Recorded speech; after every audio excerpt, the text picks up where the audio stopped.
I have to note that liberals tell you that, well, all cultures are equal except ours.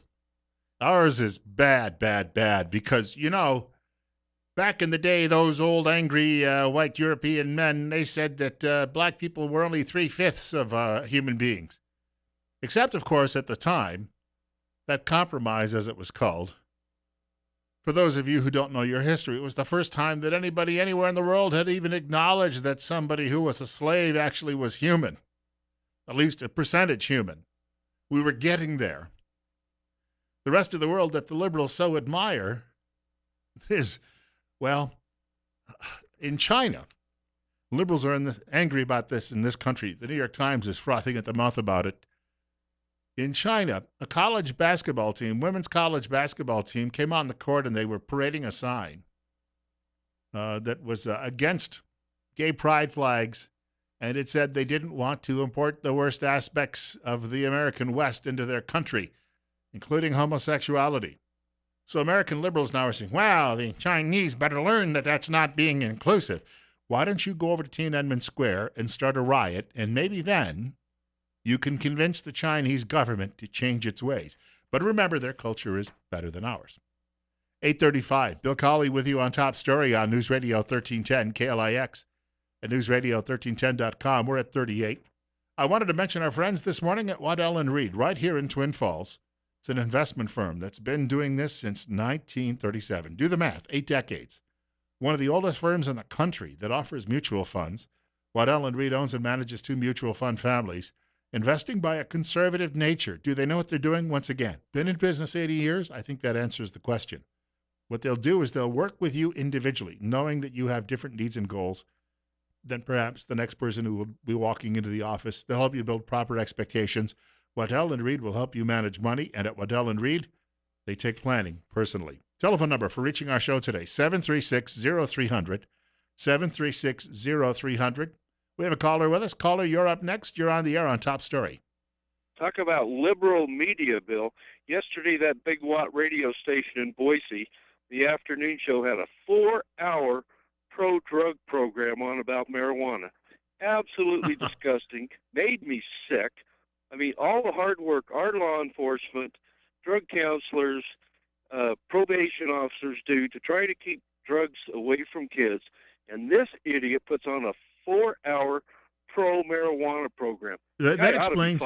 I had a message yesterday from a friend of mine. She lives in northern Idaho, and she was apparently listening to the show. Now I know what she was complaining about because she's the founder of the website Right Wing News, which has, I think, 18 million subscribers. She's pretty sharp. She's a good entrepreneur. She used to work with Sal Russo, who used to be an aide to then Governor Ronald Reagan way back in the day.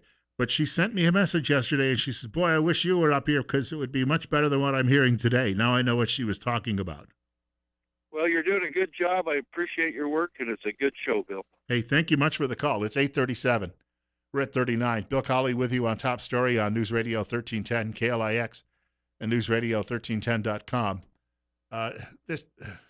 This situation that we're dealing with the left trying to look at the sky and tell you that the sky isn't blue, that the sky is, in fact, purple or green or whatever they want to call it on a particular day, when you know better.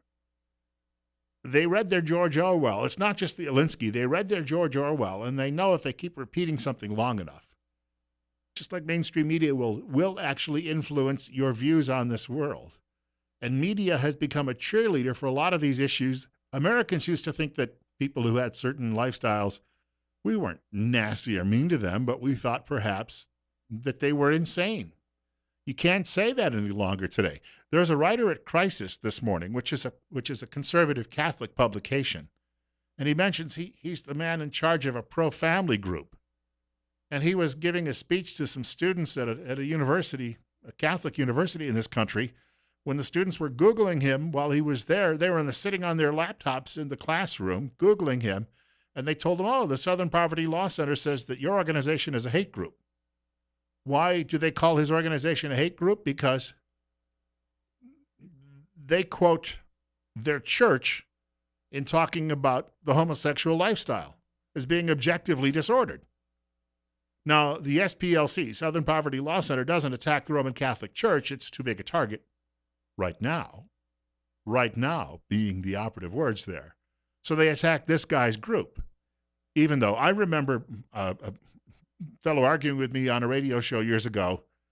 And I told him, I said, I learned a lot of my Bible from my grandmother Colley, and she told me that God believed that was an abomination against the Lord. God said it, then you got to believe it, right?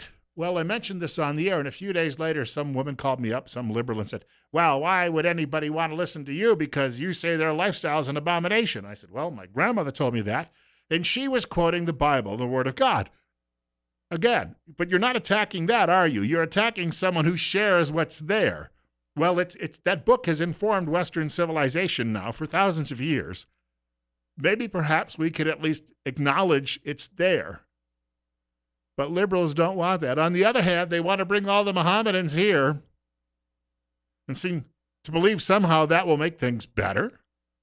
20 minutes from 9 o'clock. Bill Colley with you on Top Story on News Radio 1310. KLIX and newsradio1310.com. It's 37. And the violent liberals are planning a big party in Berkeley, California in a few days. I'll share that in a few minutes. Also, gun talk coming up in the next hour of the show with Todd Eccles.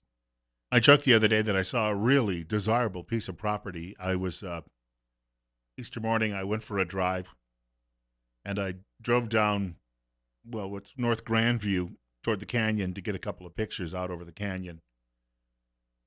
It was one of our rare sunny days lately, and I drove out there, and I passed a lot that's for sale. It's not right on the canyon, but you'd still get some great views from there, especially out of the second floor. And I thought, oh, I'd love to build a house on this spot. And if I was going to do that, I would be giving a holler to the folks at Western Visions, Inc. And I've been telling you for months that Western Visions, Inc., they do some marvelous work when it comes to restorations of a lot of very historic properties. They'll do these renovations, and the work is done by fine craftsmen. And I've also told you, they consult with you not only from the first day, but every day through the building project or the renovation project. But if you're looking to build a home from the ground up, they'll also do that for you. Russell Smith, the founder of Western Visions, he's got well over 20 years building homes and renovating homes. And if you'd like to know more, I'd like you to check out his website. That's western-visions.com. You can see some of the work there, too. I've toured one of the homes, and let me tell you, it is impressive to see what they do and how they do it. Again, that's western-visions.com. Coming up on 8:43, Bill Colley with you on Top Story on News Radio 1310 KLIX and newsradio1310.com. We're at 38. Did you know Bernie Sanders is campaigning? Oh, there was a story in the Washington Post yesterday. Bernie Sanders is infuriating leading Democrats. A.B. Stoddard wrote at Real Clear Politics today that Sanders at the moment, I was shocked by this too, but he's the most popular politician in America. Maybe not because he's a crazy wacko socialist, but because he's honest. I mean, he's not even what you'd call friendly, but he's honest. But he's infuriated some Democrats. He refused to get behind John Ossoff in the special election in Georgia. Apparently there's something about Ossoff that he knows that he doesn't like. And apparently a lot of voters there will learn about that. They'll learn more about the guy before the special runoff election that's coming up. Sanders was questioned about this, and he said, well, I'm not a Democrat.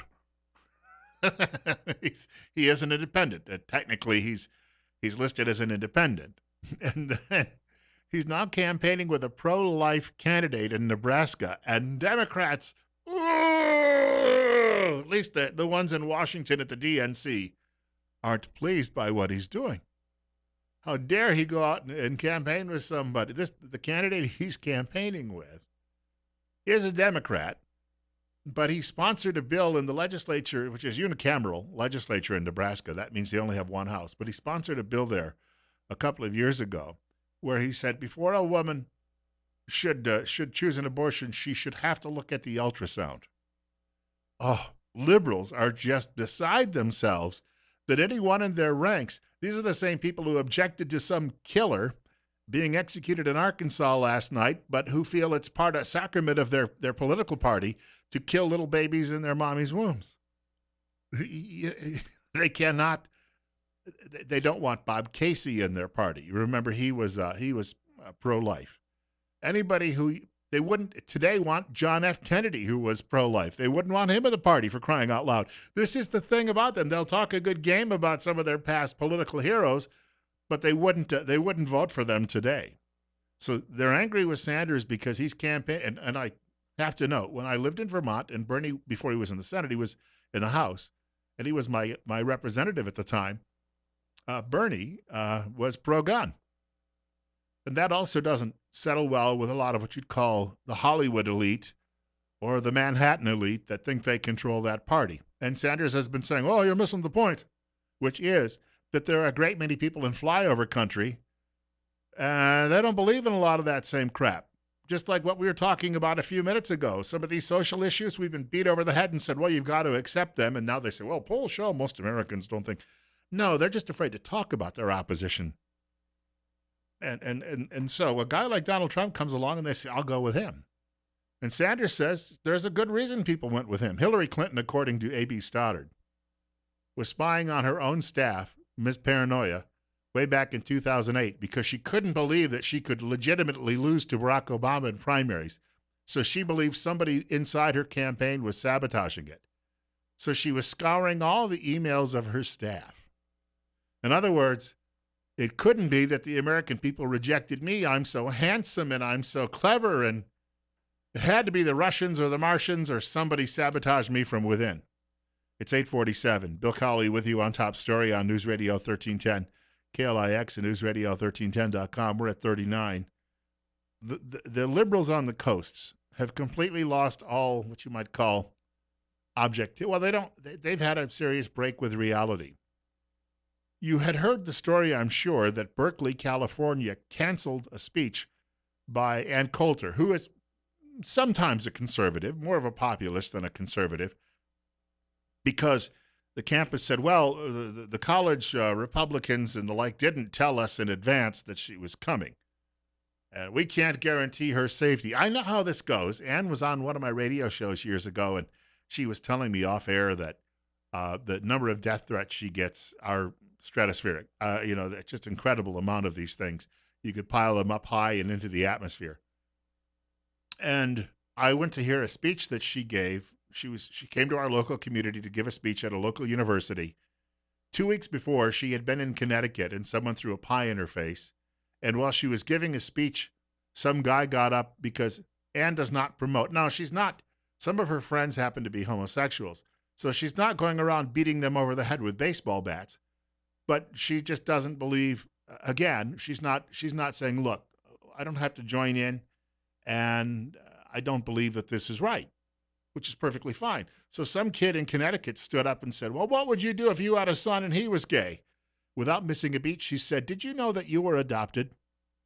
So by the time 2 weeks later she got to our location to give a speech, these people were angry. There was a guy running around in the audience wearing a dress. He had a full beard. He had a dress on and a wig and kept interrupting her and screaming at her. Other guys would jump up and tell her they wanted to do all sorts of salacious things to her. She kept her calm. She'd pause. Then she'd speak again. They had to have deputies ringing the room. They had to bring in the hired security. I knew most of these guys. They were off-duty sheriff's deputies. We were, a group of us, supposed to go to her with dinner afterward, but the death threats were so bad that they had to whisk her away to the airport and get her out of town after the speech. So she is out there on the edge, and people will say, well, she's just being a provocateur to make money. She's putting her life on the line, folks. Meanwhile, Berkeley has since relented because people pointed out, how can you stop someone, a free American, from coming to a publicly funded university and giving a speech? But Berkeley says, well, if she's going to do it, she'll have to do it on a different day and in a different location. This was Coulter's response last night on Sean Hannity's program on the Fox News Channel. I think that Berkeley just for one thing, they are so completely insulated. Obviously, they were stung by all these lefties around the country saying, well, no, even though you're a university campus and you seem to have abandoned all constitutional rights or concept of free speech, you have to let people speak. You can't discriminate against them on the basis of viewpoint. No, you cannot impose arbitrary and harassing restrictions on the exercise of a constitutional right. I don't happen to be available on May 2nd. Moreover, there there are a lot of great reporters in San Francisco. I think they might want to ask Janet Napolitano this. Is she willing to have, even if this were possible, to pay the hundreds of thousands of dollars in rescheduled, rebooked hotel rooms, flights for me, my security, my guests? Was Vincenti Fox required to reschedule randomly? When they canceled originally, they said they'd reschedule for September. Now it's just they just pick another date out of the hat. None of this has to do with security. After acceding to all of their requirements, which were also arbitrary and silly, and they claimed it was on the basis of safety. A reference to Janet Napolitano, former Homeland Security Director and handsome woman herself, is a reference to the fact that Napolitano is now running that university, which makes sense, right? Fellow traveler, and the fellow travelers at Berkeley want one of their own, and they don't want dissenting voices any longer. The notion that someone might come along and say something that is hurtful to your ears, you've got to close off all other views. How is that in any way going to help you come up with a better understanding of the world around you?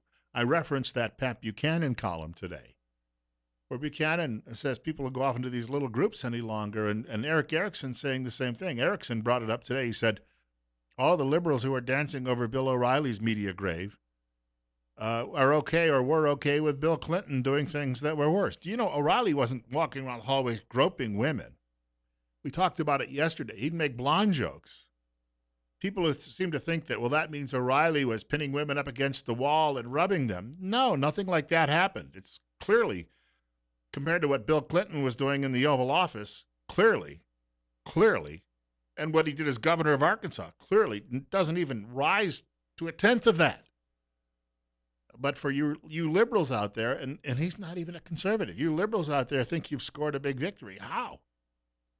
Are you going to get more votes? According to 538 blog, which is not a conservative publication, it looks as if Republicans are going to, despite what the New York Times may tell you or MSDNC may tell you or the alphabet networks, it looks like Republicans are going to have a banner year next year in the midterm elections. Camille Paglia, she's a lesbian. She admits she voted for Jill Stein. She wouldn't vote for the Clintons because she said Bill Clinton is a pig. She was at a campus giving a speech on part of a panel, and I saw it this morning at Real Clear Politics. She said Donald Trump is going to get reelected because Democrats have overplayed their hand. All of the people running around in these costumes that look like sexual organs in the streets in Washington, or smashing windows and setting fires at Berkeley, they're not somehow, oh, gee, if I just go out there and we burn the campus down, then middle America will get behind us. You dinglings. Do you know anything about marketing whatsoever? You're not winning any converts. You're turning people off. You're showing what you truly are. And that is that liberalism is we talked earlier about certain viruses that get introduced into our culture. Well, there's one for you right now. It's 8:54. Bill Colley with you on Top Story on News Radio 1310, KLIX and newsradio1310.com. It's 40 right now. I wanted to mention, too, as well, our friends at Mount Harrison Audiology. Got a lot of friends this morning I want to mention. Dr. Christine Pickup has been in business for 17 years serving the hearing impaired of all ages, which is why, if you're wondering, why would I pick Mount Harrison Audiology over one of these big corporate hearing centers, it's her experience. The true diagnostic testing, she reminds you, will help you know what the causes of your hearing loss are and will lead to the best treatment options. Trust your hearing to a certified audiologist. Call Mount Harrison Audiology today. You can make an appointment at 208-312-0957. That's 312-0957. It's just, we're dealing with people out there who are having an inability because they thought that they had conquered and triumphed. And now they're realizing nobody liked them in the first place. And Valerie Jarrett, speaking on MSDNC, was asked by Mika Brzezinski's father, the man who lost Iran to the man mullahs. Jarrett says that election night was completely unexpected this past November. Well, it was, I think, gut-wrenching is how I described it. But that's our democracy. And then you have to just move on and figure out how you want to continue to do what you care most about. And for me, it's issues like gender equality and criminal justice reform and helping advocate for civil rights and getting young people interested in picking up that baton. So there's still a lot of important work left to do. How about putting Americans back to work? Oh, no, we have to talk about social justice and gender equality. No, wait a minute. No, wait a minute. Americans today, children today, do not have the same opportunities they had 50, 60 years ago. You got it? And in fact, their opportunities have been drying up. And you're sitting here saying, oh, we need to have more people more grown men using little girls' locker rooms, and then everything in America will be wonderful, and the sun will come up, and we'll call it a welcoming country. Nobody will be working, but on the other hand, we'll call it a welcoming country. They don't get it. Speaking of the Iranian connection, if you didn't know, Valerie Jarrett is Iranian. So I guess she gets on well with Mika Brzezinski because Mika Brzezinski's father managed to turn that country over to the Mad Mullahs. We're coming up on a short break in a couple of minutes. Bill Colley with you on Top Story on News Radio 1310, KLIX, and newsradio1310.com. Before we end this hour, just a quick warning, because sometimes, indeed, there is fake news out there. I saw this morning. I was getting ready for work. You sometimes, if you're looking at Facebook, some of you who actually use it, will see paid sponsorship. In other words, it's not somebody's friend who posted something or you who posted something, but it'll be a sponsored post. That is, somebody is paying it for advertising. And there was a post this morning at Facebook that said, "Tell Mike Crapo," and it was and it says conservatives are opposed to this bill too. And you had somebody who was supposedly a conservative offering all of this evidence. And then there was a series of comments. And remember, Mike Crapo has the highest ranking in the U.S. Senate from the American Conservative Union. But you had all of these people then who were posting on this saying, oh, well, we need to get rid of Crapo, whether they be liberals or conservative Republicans. We need to get rid of Mike Crapo. And we'll show him at election time. First of all, I keep hearing that. We'll show them at election time, and then nothing changes. I don't think they take your threats too seriously. But the thing is, this sponsored content was developed, and it's propaganda coming from the left. But it's designed to look as if somehow conservatives would like to get rid of Mike Crapo and are opposed to him on this particular air quality issue. Be very wary of what you see out there. Be very wary of it. This is a fishing expedition trying to convince Republicans that he is not worthy of your vote the next time he's up. It's a ways off yet, but the next time he's up for re-election. But I'm telling you, you've got to look at everything today. There's an old line one of my buddies from high school, Dwayne Glover, used to tell me, and he shared it from his grandfather. Don't believe anything you hear and only half of what you see. Now, that might sound a little extreme, but you get the point. We've got one more hour ahead. Bill Colley with you today on Top Story. Going to be talking firearms in the next hour as we approach 9 o'clock in news from Fox News Radio.